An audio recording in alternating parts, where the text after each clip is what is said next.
Hi, my name is Fahmi Fadzil. I'm the Member of Parliament for Lembah Pantai. In YB's perspective, has Malaysia achieved unity in diversity? I don't think so. I think that is an aim, that is a goal. I think we face still many challenges. A lot of it is, I think, because of the education system, some of it is because of the way we plan our cities, some of it is because of how we look at development. But ultimately, I think Malaysia is a harmonious country. But whether we have unity in that diversity, right now, I feel not yet. So, moving on to question two, what is YB's view on the relationship between education and unity? The formal part of education is, to me, about imparting a sense of what it means to live in a united country. Yeah, what does unity mean for us as a people? But secara tak langsung or indirectly, the school environment where you go to learn must be reflective of that reality that you want to impart as well.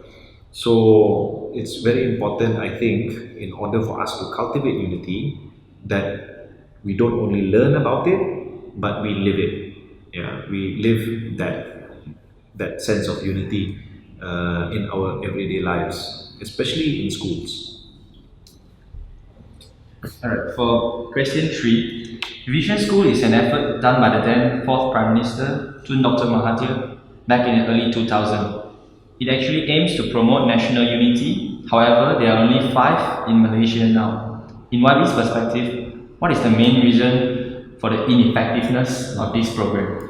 I think a lot of it has to do with implementation, and sometimes when you have policymakers weighing in and changing course, what was the initial direction or the initial objective or motive along the way gets changed, gets turned into something else, and it becomes political not from a party standpoint but really from an organizational standpoint. And what I mean is, organizations have their own internal politics, where every office, for example, you will find that there will be people who want things done their way. And I can't say for sure that the Vision School is a victim of this culture of organizational politics. But I think that we only have five left. Perhaps it's indicative that the way that policymakers, the way that lawmakers look at it, maybe they will not, or they are not so serious about vision schools. To me, in the big scheme of things, it's not just about vision schools. I think a lot of our schools in general, whether they are SK or SJK or even these vision schools, or like high performing schools, we need to see in totality what is happening in these schools. How is it that these schools are contributing or not to the idea of unity and of nation building? Moving on, REMAP is the Rancangan Integrasi Murid untuk Perpaduan, which have been implemented also since the early 2000s and still moving on until now. It actually aims to foster unity among students. So, to what extent do YB think that REMAP is still relevant, and is there any further suggestion to further enhance this policy? I think when we look at some schools today, there is usually the sense that parents want to put their children in certain schools because of sometimes ethnic reasons. I think this is a mistake. I think whether there is a rancangan integrasi or not, parents should take the lead and really see that they have to think about the big picture. They have to think about what kind of Malaysia they want their children to live in when they leave school.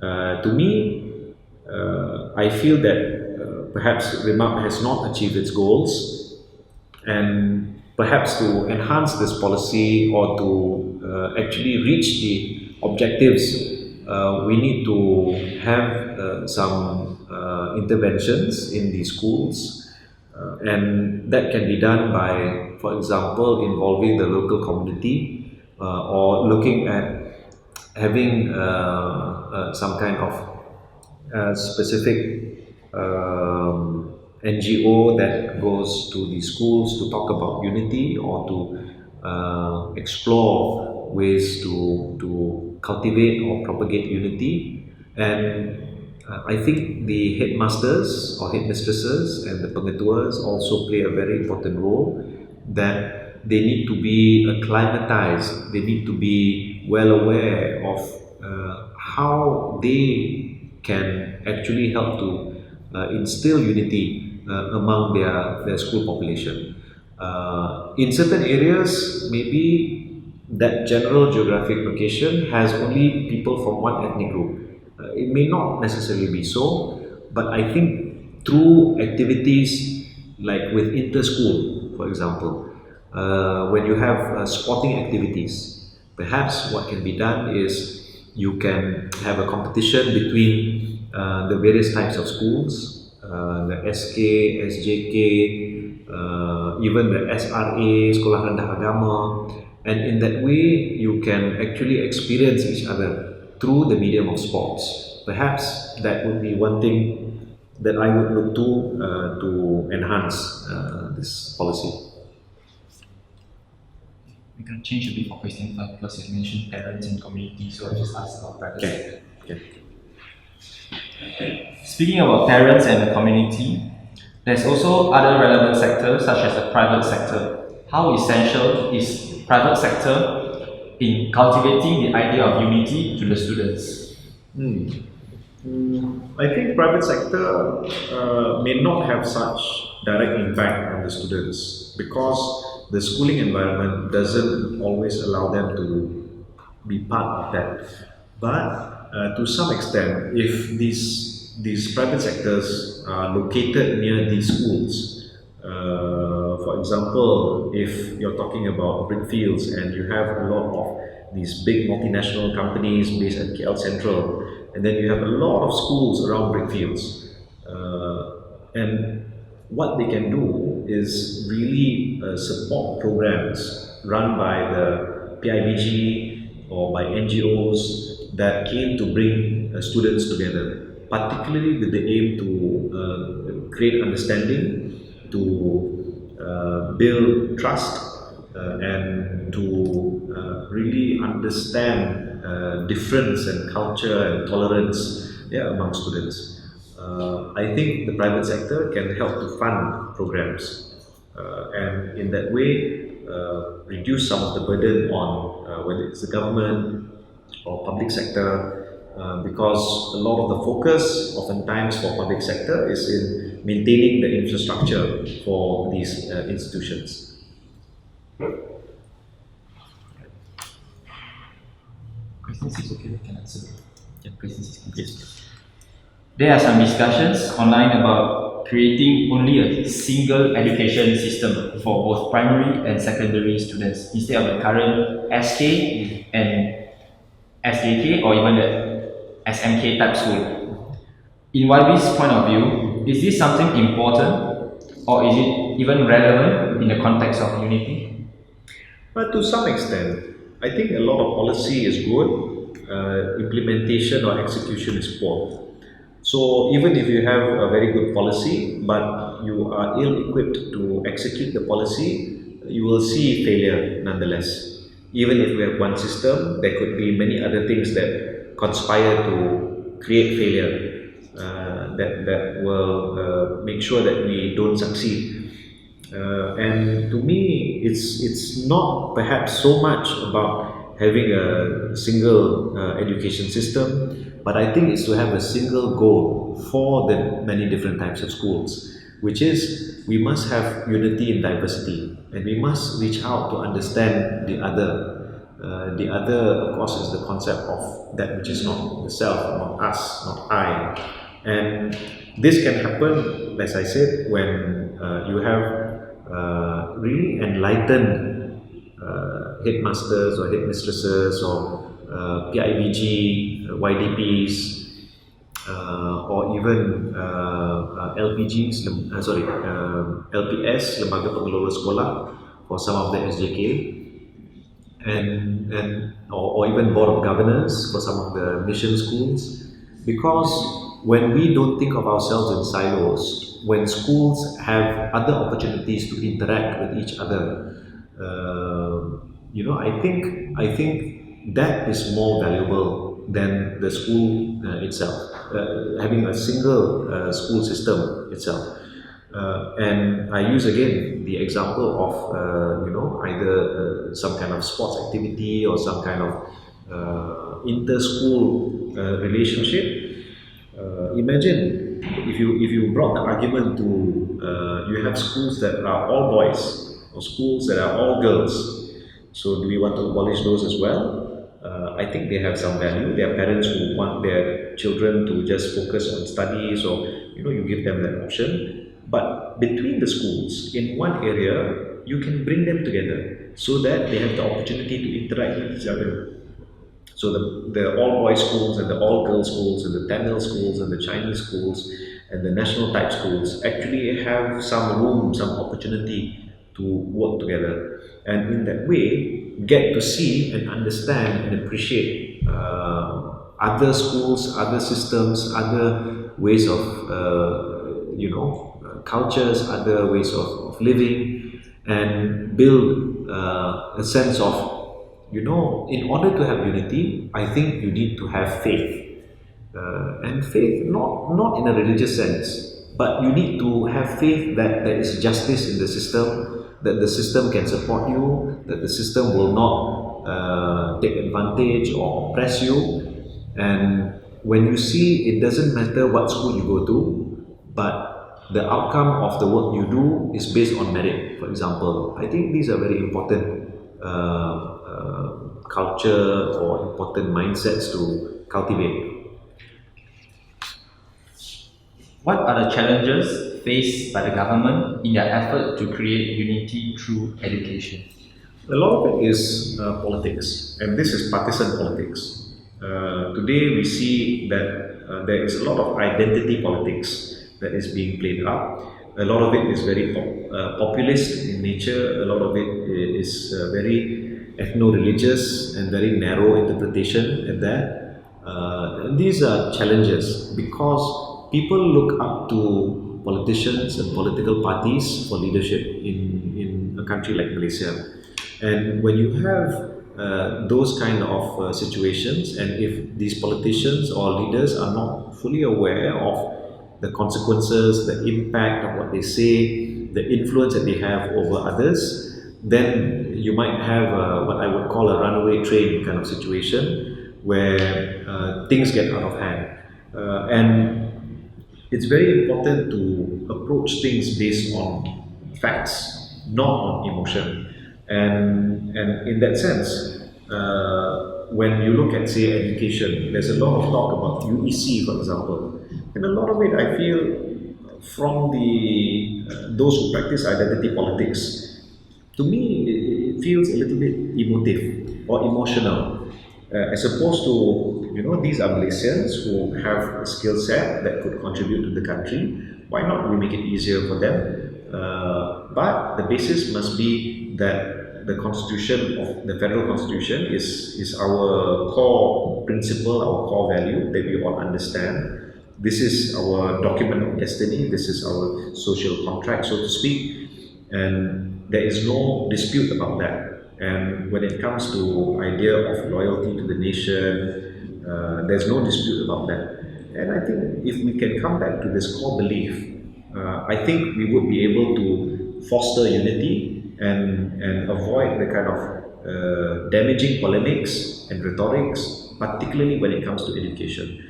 I think what's very important to acknowledge now is, since the government has passed since Parliament has passed an amendment to the Constitution which allows 18-year-olds to vote and to also participate in elections, that we see education will play an even more important role, not only for parliamentary democracy, but also in terms of nation building. Yeah, I use nation building more than unity because it's okay to be united, but if your nation is not looked after, then you can still wreck everything. And education, I think, must not only empower citizens, but also give people access to the kind of necessary tools to help them in the process of nation building. And what I mean by this is we must be able to converse, for example, in Bahasa Malaysia or Bahasa Melayu. We must be able to appreciate that Islam is the religion of the federation, but other religions are free to be practiced. We must acknowledge, for example, certain issues about quotas, and that's fine. It's just where we came from, and that's just part of our mosaic, our history. But what's very important is that if we do not have unity, then we will spend too much of our resources instead of building up the country. Last one. Change.